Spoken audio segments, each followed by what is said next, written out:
हो रही थी। असाइनमेंट का एग्जाम्पल आप लोग देखने की रिक्वेस्ट कर रहे थे, मैं आपको बताया था, पहले भी बताया था, अभी भी बता रहा हूँ।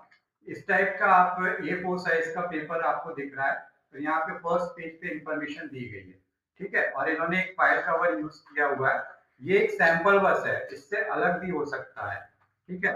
यानी ये फाइल कवर है जिसमें कि इन्होंने फर्स्ट पेज पे छोड़ दिया, मैंने यही बोला था कि फर्स्ट पेज पे नहीं लिखते हो, अंदर के पेज में अगर इंफॉर्मेशन है तो आप काम कर सकते हो। ये मेरे कैमरे में तो उल्टा दिख रहा हो सकता है, आपके कैमरे में सीधा दिख रहा हो। ये सैंपल गूगल में भी मिल जाते हैं और आपके असाइनमेंट में भी है, जैसे मैंने अभी बताया था। तो ये देखिए, ये A4 साइज पेपर इन्होंने यूज किया हुआ है, ठीक है। इसके बाद इन्होंने अपना आई कार्ड लगाया हुआ है, इसके बाद इन्होंने क्वेश्चन पेपर लगाया हुआ है, ठीक है। और क्वेश्चन पेपर के बाद इन्होंने A4 साइज की लाइन पेपर पे अपना क्वेश्चन आंसर देना चालू किया है। इन्होंने वन साइड पे आंसर दिए, मतलब टू साइड पे आंसर दिए, और कुछ जगह पे जहां पे जरूरत है वहां पे उन्होंने वन साइड ही यूज किया है। तो ये डिपेंड करता है, पेज की क्वालिटी अच्छी है, हैंड राइटिंग साफ है, इन्होंने गैप मार्जिन वगैरह सब रखा है। तो इस टाइप की जानकारी आपको आपके जो क्वेश्चन पेपर रहता है उसमें भी रहती है। और मतलब आप गूगल में भी सैंपल देख सकते हैं, गूगल में तो कुछ थोड़ा सा ज्यादा ही मतलब कुछ कुछ वीडियोज रहते हैं जिसमें बोलते वन साइड पेपर यूज करें या वन साइड पे लिखें, पर ये अनिवार्य नहीं है। अनिवार्य यह है कि जो आपके क्वेश्चन पेपर में इंस्ट्रक्शंस दिए गए हैं, वो क्वेश्चन पेपर के इंस्ट्रक्शंस आप फॉलो कर रहे हैं, ठीक है। देखिए, मैं आप आपने एक अच्छा क्वेश्चन किया है, पर देखिए मैंने आपको पहले भी बताया था, जो असाइनमेंट होते हैं सिर्फ ओएल के विद्यार्थी जो होते हैं, जैसे DNHE ओएल, यानी जिन्होंने ऑनलाइन एडमिशन लिया, तो उनका अपना एलएमएस पोर्टल होता है, उसकी मैंने अलग से लिंक भी बताई थी, जो इग्नू आईओपी वाली लिंक होती है, उस पे जाके उनको रजिस्टर करके अपने एलएमएस में सारी एक्टिविटी करनी है। वो उनका अपना सेक्शन है, जैसे हमारा फेसबुक पेज होता है ना, फेसबुक पेज में हम अपनी फोटो, ये वीडियो जो भी डालना, या इंस्टा, मैं तो कभी यूज नहीं किया, पर इंस्टा में शायद और फीचर होते हैं, या तो वैसा ही आपका एलएमएस पोर्टल होता है, जिसमें आपके क्वेश्चन पेपर अपलोड होते हैं, उसको टाइम टू टाइम आपको क्वेश्चन करना है, उसको उसकी स्कैन करके पीडीएफ अपलोड करनी। तो ये सब एलएमएस पोर्टल के, यानी ओएल वाले विद्यार्थियों के लिए। पर ओडीएल वाले विद्यार्थियों को असाइनमेंट जैसा बताया वैसा लिखना है, सेल्फ हैंड राइटिंग में, एक ही उनकी अपनी एक ही हैंड राइटिंग होनी चाहिए सारे असाइनमेंट में, नहीं तो फेल का केस है, यूएफएम केस बन जाता है। और दूसरा, टाइप्ड नहीं चलेगा, नीट एंड क्लीन होना चाहिए, डिफरेंट टाइप के कलर्स यूज नहीं करना है तो कर भी सकते हैं, पर रेड एंड ग्रीन यूज नहीं करने चाहिए। और वन साइड या टू साइड डिपेंड करेगा कि आपके पेपर की क्वालिटी क्या है, पर पेपर का साइज A4 हो, या आप पतले रजिस्टर भी यूज कर सकते हैं, जरूरी नहीं है कि आप फाइल कवर और पेपर में ही काम करें, आप 25-50 पेज वाला रजिस्टर भी यूज कर सकते हैं, उसमें भी असाइनमेंट सबमिट कर सकते हैं, वो बड़ा इशू नहीं है। पर उसमें क्वेश्चन पेपर लगाओ, 4 या 5, यानी एक से ज्यादा असाइनमेंट होने पे कोई एक असाइनमेंट में, कम से कम एक असाइनमेंट में अपना आई कार्ड लगाएं, और क्वेश्चन पेपर सभी में लगाएं, और क्वेश्चन जब अटेम्प्ट करते समय वो भी लिख दिया करें, या क्वेश्चन पेपर में टिक कर दिया करिए कि ये वाला क्वेश्चन हमने अटेम्प्ट किया, अगर उसमें ऑप्शन है कि आप कोई 4 या 5 अटेम्प्ट करें। और जमा करने के पहले, असाइनमेंट को जमा करने के पहले पीडीएफ बना लें, और जितने भी ओडीएल वाले विद्यार्थी हैं, चाहे उन्होंने प्रिंट मटेरियल लिया है या छूट ली है, तो भी जितने भी ओडीएल वाले विद्यार्थी हैं उनको अपना असाइनमेंट अपने अध्ययन केंद्र पे जमा करना है। तो अध्ययन केंद्र में जमा करने के पहले उसकी पीडीएफ बनानी है, उस समय वो अपने आप को ओएल टाइप का विद्यार्थी समझ लें कि उसकी स्कैन करके पीडीएफ बना के रखी, एक बैकअप कॉपी बना के रखी। और जब अध्ययन केंद्र में जमा करते हैं, या क्षेत्रीय केंद्र में भी किसी कारण से जमा करते हैं, तो आपको रिसीविंग मिलती है, तो उस रिसीविंग को आप संभाल के रखिएगा, या फोटो खींच कर रखने का ऑप्शन दे दिया जाता है, जिससे एक आइडिया रहता है कि आपने कब असाइनमेंट सबमिट किया। एक बात और मैं आपको बता दूं, कुछ केस में ऐसा होता है, हो सकता है पीजी जेएमसी का कोई एक दो विद्यार्थी जुड़ा हो, कि कुछ केस में ऐसा होता है कि वो उनका प्रैक्टिकल वर्क है, पर वो उसको एक असाइनमेंट के रूप में सबमिट कर देते हैं, तो वो कंफ्यूजन भी हो जाता है। तो देखिए यहाँ पर क्या होता है, विद्यार्थी की कई बार बहुत ज्यादा भीड़ रहती है, तो ये चेक नहीं हो पाता कि आपने असाइनमेंट जमा किया है कि प्रैक्टिकल जमा किया है। तो ये आपका अपना दायित्व है कि आप जब जो जमा कर रहे हैं उसको सुनिश्चित कर लें कि वो वास्तव में असाइनमेंट है, या प्रायोगिक कार्य या परियोजना कार्य क्या है, और उसका सही कोर्स कोड के साथ जमा करें। और अगर वहां पे आपका जैसे परियोजना कार्य, और के जैसे पीजीडी से की कुछ स्टूडेंट है, उसमें बोला गया कि आपके प्रिंसिपल के साइन करें या प्रोजेक्ट गाइड के साइन करें, कुछ नहीं किया, सब अपना खुद से करके जमा कर दिया और ये एक्सपेक्ट करते हैं कि उस पे काम हो जाए। अब काम क्या होगा? स्वाभाविक है, फेल कर दिया जा सकता है।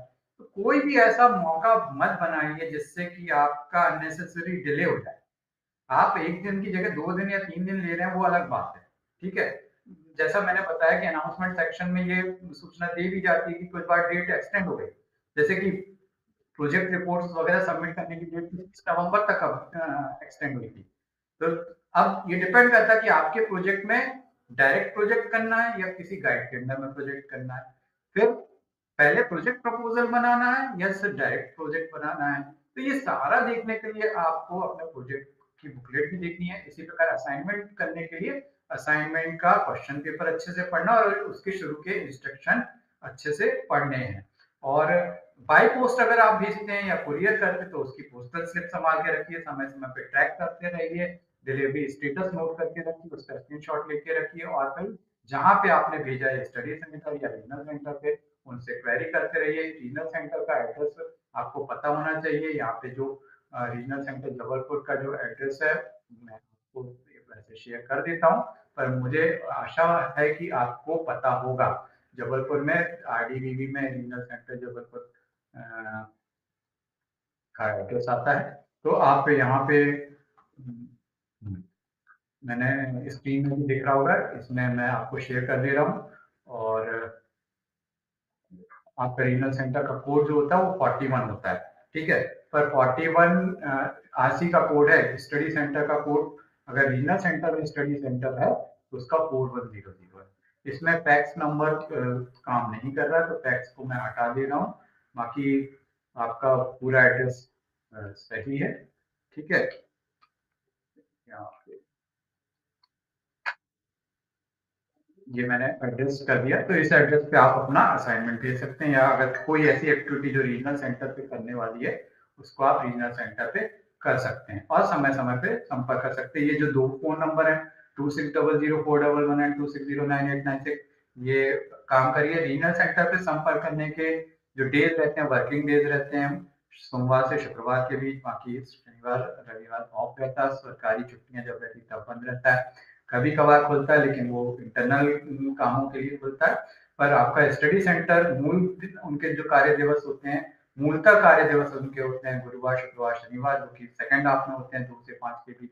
खासकर जब हम उदाहरण के रूप में जबलपुर का 15 से 2 स्टडी सेंटर देखते हैं, और संडे के दिन 11 से 5 के बीच। पर विद्यार्थियों को मैं बोलूंगा अगर संपर्क करना है तो जब शुक्रवार शनिवार रविवार, शुक्रवार शनिवार और गुरुवार के दिन संपर्क करें, तो 3-4 के आसपास संपर्क करें अपने अध्ययन केंद्र पे। पहले पता भी कर लें कि अध्ययन केंद्र किस दिन खुल रहा है, तो पहले एक बार अध्ययन केंद्र विजिट भी करें। क्षेत्रीय केंद्र पे विजिट करना है तो हम लोग फर्स्ट हाफ में बिजी रहते हैं या कुछ कहीं कार्य में व्यस्त रहते हैं, तो आप सेकंड हाफ में आइए। तो सेकंड हाफ में हम लोग आपको मतलब जो क्षेत्रीय निदेशक या उप निदेशक निदेशक और सहायक क्षेत्रीय निदेशक सब रहते हैं, उनसे काम है तो आपको वहाँ सुविधा मिलेगी। स्टडी मटेरियल की भी एक क्वेरी रहती है, तो स्टडी मटेरियल की क्वेरी के लिए हमारा जब दूसरा ऑफिस होता है वो शुक्रवार के दिन खुलता है। उस पे आप क्वेरी कर सकते हैं कि अगर काफी समय हो गया आपके एडमिशन को, ना समझ लीजिए 6 महीने से ज्यादा का समय हो गया और आपके पास स्टडी मटेरियल नहीं पहुंचा, तो ये मैं एक नंबर दे रहा हूँ 076126271558। इस पे आप फोन करके पता कर सकते हैं शुक्रवार के दिन कि क्या आपका स्टडी मटेरियल वहां पे पहुंचा है। लेकिन स्टडी मटेरियल उन्हीं को मिलेगा जिन्होंने स्टडी मटेरियल का ऑप्शन लिया है, ओएल वालों को तो मिलेगा नहीं। ओडीएल में भी जिन्होंने फुल फीस के साथ एडमिशन लिया उनको मिलेगा। इसके साथ एक बात और ध्यान रखिएगा कि आप अपने पोस्ट ऑफिस जो आपने पोस्टल एड्रेस दिया है, जैसे कि इस केस में हम देखते हैं प्रीति जी के केस में कि इन्होंने अपना जो एड्रेस दिया है वो यहाँ का इनका मिलौनीगंज का एड्रेस है। तो इसका जो पोस्ट ऑफिस है उससे उनको बात करके रखनी पड़ेगी कि कहीं मेरा मटेरियल आया तो नहीं है, आया है नहीं आया है तो मेरा नंबर नोट कर लीजिए और जैसे ही आए मुझे बता दीजिए। और अगर आके लौट गया है तो वो लौट के कहीं नहीं जाएगा, जबलपुर के जिस ऑफिस का मैंने अभी नंबर दिया वहां पे पहुंचेगा।